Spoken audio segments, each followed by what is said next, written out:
안녕하세요. 천안세움교회 이광재 목사입니다. 어제까지 저희들은 사사 삼손에 대한 스토리를 같이 나누었습니다. 참으로 이 스토리 내내 눈에 대한 본다라는 부분에 초점을 맞추어서 삼손이 세속적인 눈을 이제 그가 감고 영적인 눈을 뜨고 비전을 바라보며 그가 블레셋 사람들과 장렬하게 최후를 맞이하는 그런 장면까지 저희들이 보았습니다.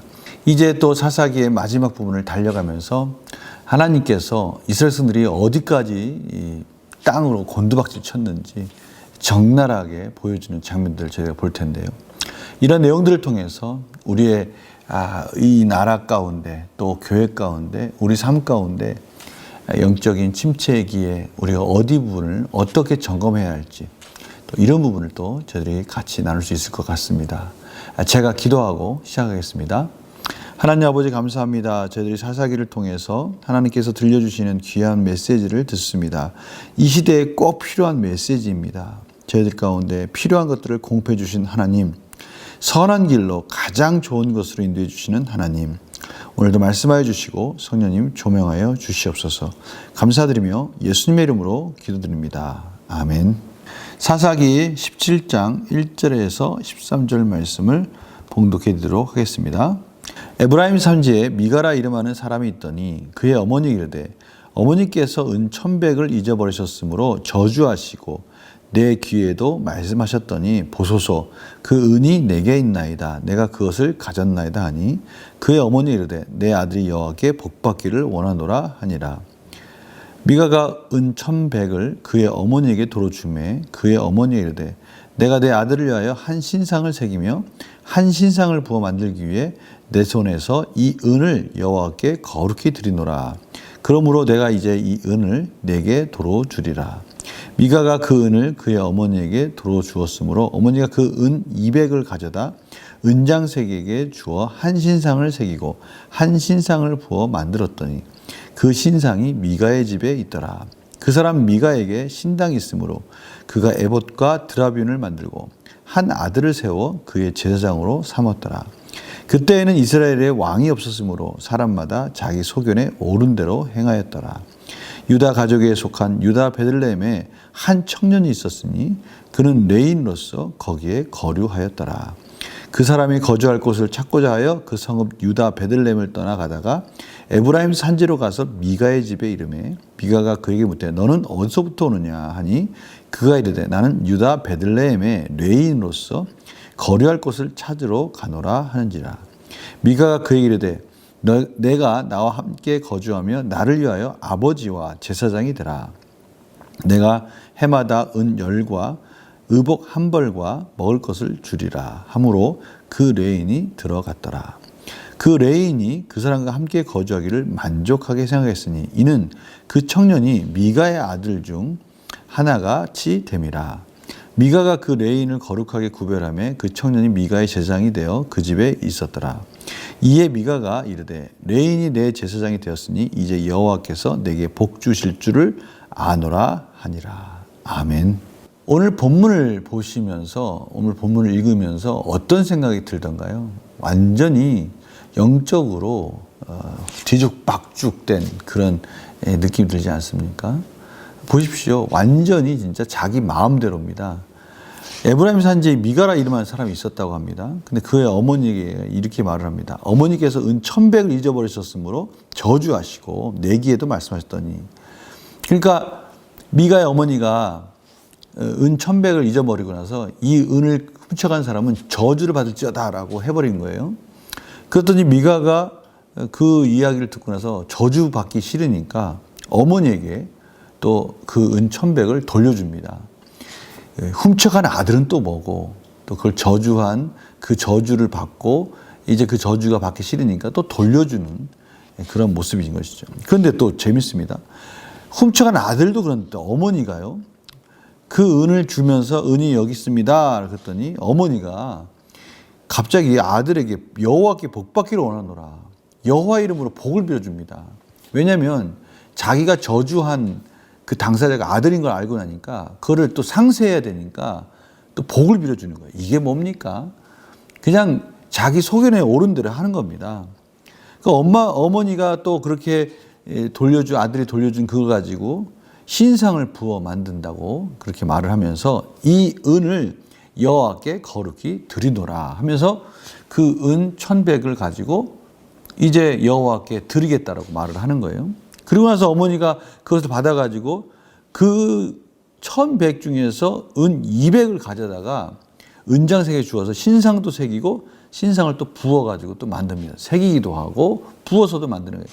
또 이거 뭡니까? 은 1,100을 갖다가 여호와께 다 드린다고 해놓고 그 중에 또 900은 또 자기가 가지고 200을 가지고 우상을 만드는 거예요. 그리고 나서 신당이 이 미가에게 신당이 있으니까 거기에 에봇과 드라빈을 만들어 가지고 그 제사장 입는 에봇과 드라빈을 만들어 가지고 그걸 또 제사장으로 아들 중에 한 사람을 제사장으로 세우는 겁니다. 신당도 만들고 자기 마음대로 제사장도 세우고 에봇과 드라빈 우상을 통해서 제사를 드리는 그런 모양을 갖추는 거죠. 정말 엉망진창 아닙니까? 영적으로도 그렇고요.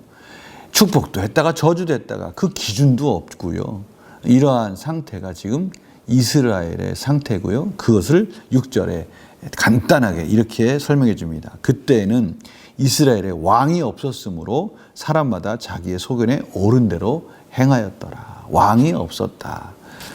결국 이러한 모습을 계속해서 말씀하시면서 정말 이스라엘의 왕이 누구인가, 이스라엘의 왕이 필요하다라는 것을 지금 계속해서 말씀하고 있는 것이죠.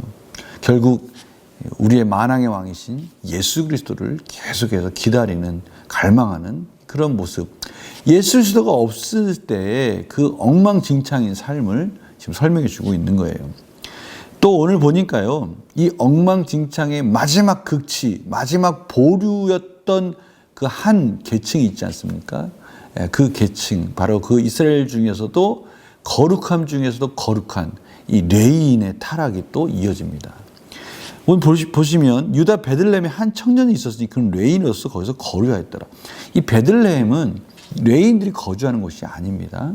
근데 거기에 거류하였더라라는, 이 거류라는 말은 거기 정착해 사는 것이 아니라 그냥 떠돌아 다니는 그러한 삶 속에서 베들레헴에 잠시 머물러 있었던 것이죠. 이제 그가 거기서도 이제 살기 힘드니까 그가 자기가 다른 찾을 성읍을 찾아 떠납니다. 베들레헴을 떠나서 에브라임 산지로 가는 거예요. 그러다가 마침 또 미가의 집에 이르릅니다. 이 미가의 집에 이르르니까 지금 레위인이 사실은 이스라엘 백성들이 주는 11조와 예물을 통해서 살아야 되는데 이렇게 타락한 상태에서 레위인들에게 그런 것을 또 하나님께 온전한 예배를 드리지 못하니까 레위인들이 살 방법이 없는 겁니다. 근데 또 미가의 집에 딱 들어가니까 미가가 그런 거예요. 너 누구냐? 그랬더니 베들레헴의 레위인이다. 근데 살 곳을 지금 찾고 있습니다. 라고 그렇게 말을 하는 거예요. 그랬더니 미가가 옳거니 잘 됐다. 너 우리 집에서 살아라. 그러면서 너는 우리의 아버지와 제사장이 되라. 이렇게 이야기를 합니다. 그러면서 내가 너한테 그냥 하라는 것이 아니라 해마다 은 10과 의복 1벌과 또 먹을 것을 주리라. 그러니까 너 여기서 내 제사장이 되면 내가 다 책임져 줄게. 네가 내 아버지와 제사장이 되어라. 라고 그렇게 얘기를 하는 거예요. 그랬더니 이 레위인이 그 사람과 함께 거주하기를 만족하게 생각했다. 이 레위인이 만족한 조건은 뭡니까? 하나님과의 관계가 회복돼서 온전한 제사를 드릴 수 있어서 아닙니다. 자기가 만족할 만한 대가를 받고 이제 안전하게 살 수 있는 조건이 됐으니 그가 만족한 겁니다. 이거 얼마나 지금 레위인이 정말 하나님의 자녀답지 못한, 하나님의 제사장답지 못한, 거룩히 구별된 그 하나님의 백성답지 못한 이런 모습을 나타내고 있습니까? 그러면서 그가 이렇게 얘기를 해요. 아들 중 하나가 되었다는 거예요. 아들 중 하나. 앞에 보니까 아버지와 제사장이 되라고 했는데 그냥 아들로서도 만족한 겁니다. 그냥 먹고 살만하다 이거죠. 그러면 된다 이겁니다. 지금 자기가 아버지와 제사장의 권위와 역할을 하지도 못하고 아들로서 살아도 좋다. 그렇게 말을 하는 거죠. 그랬더니 미가가 그 레인을 거룩하게 구별하며 그 청년이 미가의 제사장이 되어 그 집에 있었더라. 그런데 또 미가가 하는 말이 또 가관입니다. 미가 이르되 레인이 내 제사장이 되었으니, 자기 개인의 제사장이 되었다는 거예요. 이게 말이 됩니까? 제사장이 어떻게 한 개인의 제사장이 될 수가 있습니까? 그러면서 또 이렇게 얘기를 해요. 이제 여호와께서 내게 복 주실 줄을 아노라 하니라. 신당도 있겠다. 또 우상도 있겠다. 이제 거룩한 레인의 아들 제사장을 삼았는데 그것도 부족해서 레인, 진짜 레인 제사장을 삼았으니 모든 조건이 다 갖췄고 이제 여호와께 제사를 드리면 된다. 이렇게 완벽하니 이제 내가 비로소 복 받겠구나. 그러면서 내게 복 주실 줄을 아노라 하시니라. 확신한다. 믿는다. 내가 하나님께 복 받을 것이 분명하다라고 그렇게 말하는 거예요. 말이 됩니까? 전혀 하나님 뜻과 상관없는 자기 소견에 옳은 대로 다 갖추었다는 겁니다. 하나님의 뜻과는 전혀 상관이 없는 이 이스라엘 백성들의 전적인 타락된 모습, 영적으로 완전히 그릇되게 다른 길을 가고 있는 그런 모습을 저희들이 보게 됩니다. 문제를 통해서 우리의 연구와 묵상을 통해서 우리의 삶 속에 적용해 볼 점들을 또 찾아보겠습니다. 미가가 여호와께서 자신에게 복을 주실 것이라고 믿는 이유는 무엇입니까? 자기의 소견에 옳은 대로 다 갖추었다는 겁니다. 신당도 있겠다. 신당이 그들에게는 성소가 되는 거죠. 또 드라빔도 있겠다. 모든 것 여호와를 우상으로 만들어 놓고 또 레인을 제사장으로 세우고 자기 아들에게는 또 에봇과 또 드라빔을 또 주면서 이 모든 조건들을 그 스스로 율법적인 부분들을 다 완성했다라고 착각하고 있는 모습을 보게 됩니다. 이 얼마나 큰 착각입니까? 저희들 모습 속에 혹시 이런 모습이 있지 않을까요? 이 정도면 내가 종교적으로 완벽하다. 내가 헌금도 드리고 예배도 안 빠지고 기도도 열심히 하는데 됐어. 이 정도면 내가 하나님께 복 받을 만한 그런 모든 것들을 다 갖췄지 않았는가? 당시 이 이후에 서인과 바리새인들이 바로 그렇게 말하는 거 아닙니까?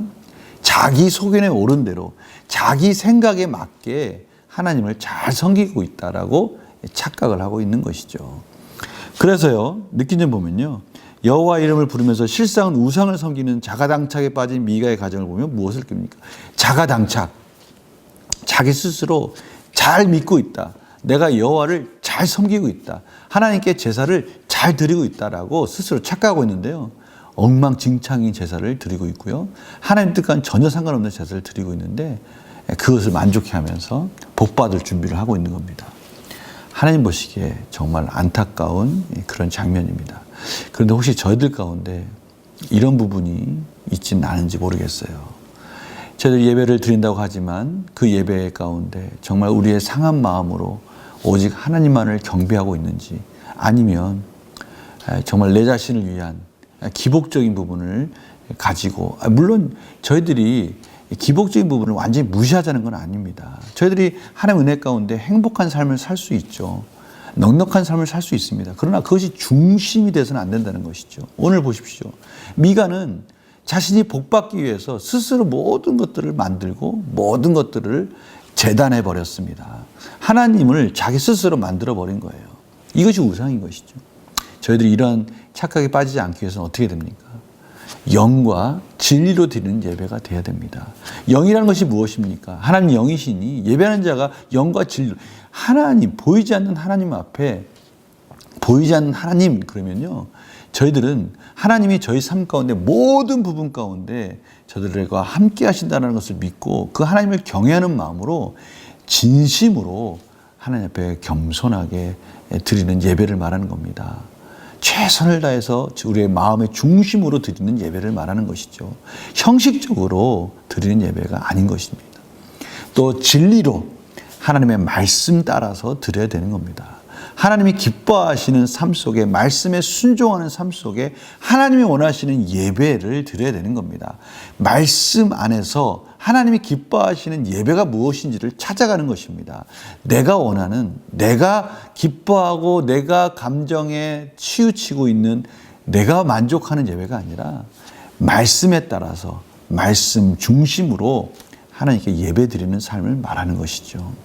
내 중심이 아니라 하나님 중심의 그러한 마음으로 바꾸어가는 그러한 삶의 계기가 되기를 간절히 축원합니다. 제가 기도 마치겠습니다.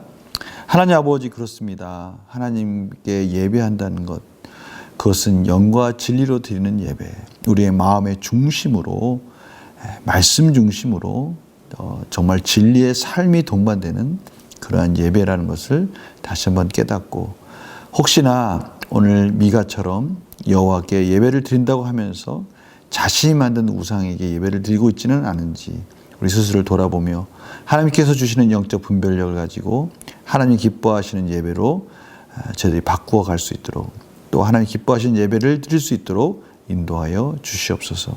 감사드리며 예수님의 이름으로 기도드립니다. 아멘. 오늘 하루 하나님을 경외하며 삶으로 드리는 예배가 되기를 원합니다. 이러한 삶으로 드리는 예배가 결국 주일에 드리는 예배까지 이어져서 하나님이 기뻐하시는 예배가 될 수 있을 줄 믿습니다. 거룩한 삶으로 오늘 하루도 승리하시며 하나님이 주시는 놀라운 은혜를 경험하는 복된 하루가 되시기를 간절히 축원합니다.